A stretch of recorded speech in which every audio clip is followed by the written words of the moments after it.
सूर्यकांत त्रिपाठी निराला हिंदी के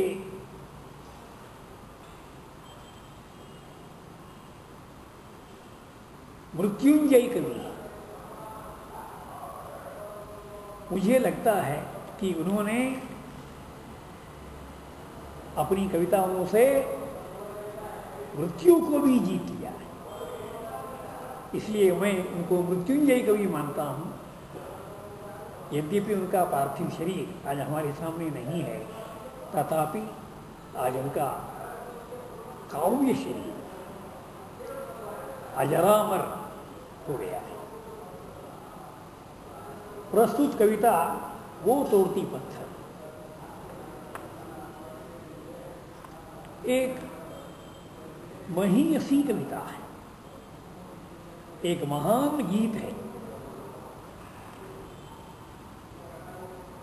मानव जीवन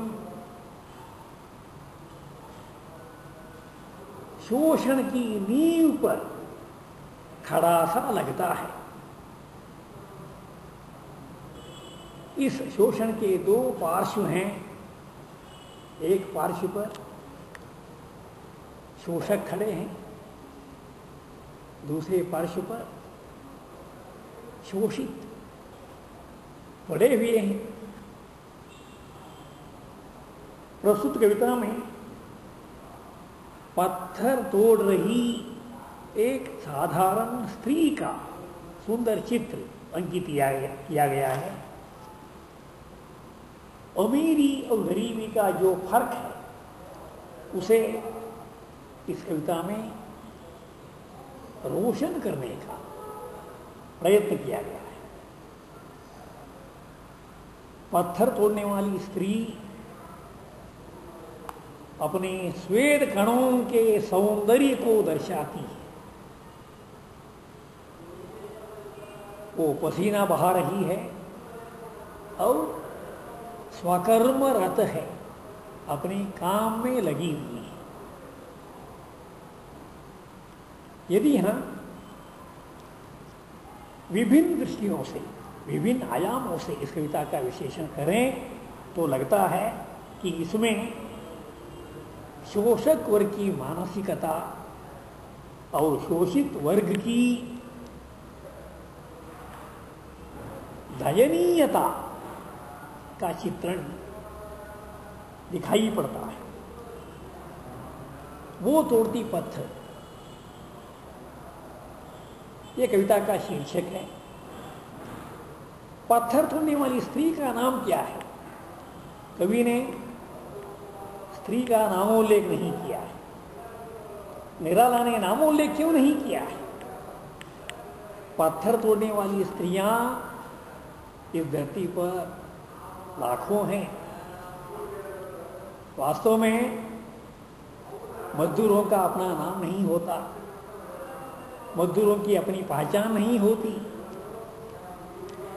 श्रमिकों की अपनी पहचान नहीं होती। इसलिए कवि ने केवल वो तोड़ती पत्थर सर्वनाम का प्रयोग किया है।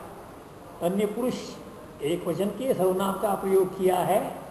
उस सर्वनाम के बदले में किसी एक विशिष्ट स्त्री का नामोल्लेख नहीं किया है। इस स्थिति से इस कविता का शीर्षक अत्यंत औचित्यपूर्ण है। वो तोड़ती पत्थर यहाँ समग्र शोषित वर्ग का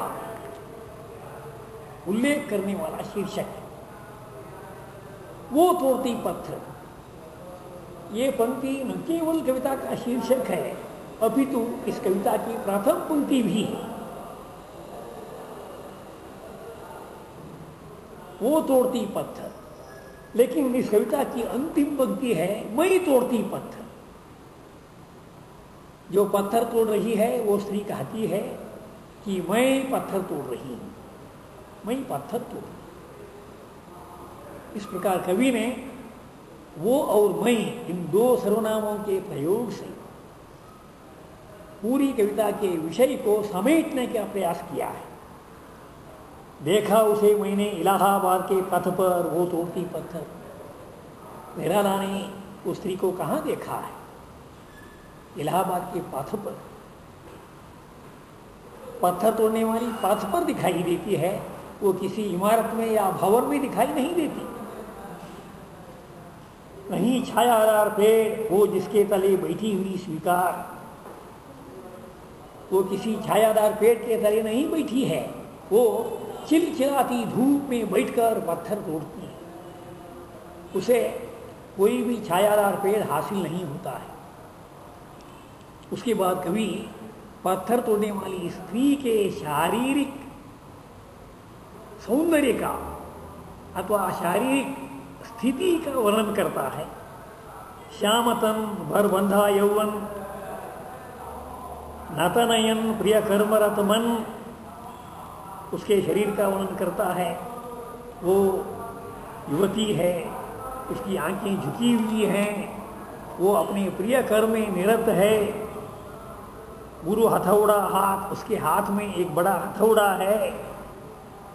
ठीक है, यहाँ पत्थर तोड़ने वाली औरत का एक समग्र चित्र पाठकों के, दर्शकों के, श्रोताओं के सामने आ गया है। कवि पत्थर तोड़ने वाली औरत की क्रिया का वर्णन कर रहा है। वो बार बार प्रहार कर रही है पत्थर पर। उसके सामने क्या है? तरुमालिका अट्टालिका प्राकार है। चढ़ रही थी धूप, गर्मियों के दिन दिवा का तमतमाता रूप, उठी झुलसाती हुई रूप, रुई जो जलती हुई भूप, गर्द चिनगी छा गई, प्रायः हुई दोपहर वो तोड़ती पत्थर। कवि कहता है कि चढ़ती धूप में दोपहर तक वो पत्थर तोड़ने की क्रिया में रत है। उसके बाद देखते देखा मुझे तो एक बार, कवि उस स्त्री को देख रहा है। उस स्त्री ने भी मुझे अर्थात कवि को देखते हुए देखा है। उस भवन की ओर देखा, छिन्न तार। उसकी बात उस स्त्री की आंखें उस भवन की ओर देखती हैं। शायद कवि की आंखें भी उस भवन की ओर देखती हैं जिस भवन का निर्माण फिलहाल हो रहा है। देखकर कोई नहीं देखा मुझे उस दृष्टि से जो मार खा रोई नहीं। वो स्त्री मार खाई हुई स्त्री की वेदना लेकर मुझे देख रही है। सजा सहज सितार, सुनी मैंने वो नहीं जो थी सुनी झंकार। एक क्षण के बाद वो कांपी सुघर, ढुलक माथे से गिरे सीकर, लीन होते कर्म में फिर ज्यों कहा मैं तोड़ती पत्थर। इस कविता की अंतिम 3-4 पंक्तियों ने कवि ने पूरे गीत के सौंदर्य को ढाल दिया है। वो स्त्री एक क्षण के बाद कांप जाती है और उसके माथे से स्वेद खंड ढुलकने लगते हैं, टपकने लगते हैं, लीन होते हैं कर्म में, और वे स्वेद खंड वही लीन हो जाते हैं। उसके बाद पत्थर तोड़ने वाली भी अपने कर्म में लीन हो जाती है। कवि को लगता है कि उसने ऐसा कहा होगा, मैं तोड़ती पत्थर। यहां हमें सोचना है, हमें जानना है कि वो स्त्री बातें नहीं करती है। उसने कहा वहीं तोड़ती पत्थर, कवि ने इस शब्द का प्रयोग नहीं किया है। ज्यों कहा, कवि को ऐसा लगा मानो वो कह रही हो। वो खुद नहीं कहती है, लेकिन उसके माथे से ढुलकते हुए स्वेद कण ही ये बात कहते हैं, मैं पत्थर तोड़ती हूं, मैं बड़ी बड़ी चट्टानों पर प्रहार करती हूं, उनके टुकड़े टुकड़े कर देती हूं और इमारतों का निर्माण कार्य में सहयोग देती हूं। इस प्रकार शोषित वर्ग के स्वेद कणों से इस कविता की पंक्तियां रची गई हैं, हमें इस प्रकार सोचना चाहिए। कविता की वस्तु अत्यंत सरल है। इस कविता में एक साधारण से साधारण मजदूरिन के स्वेद कणों का वर्णन किया गया है।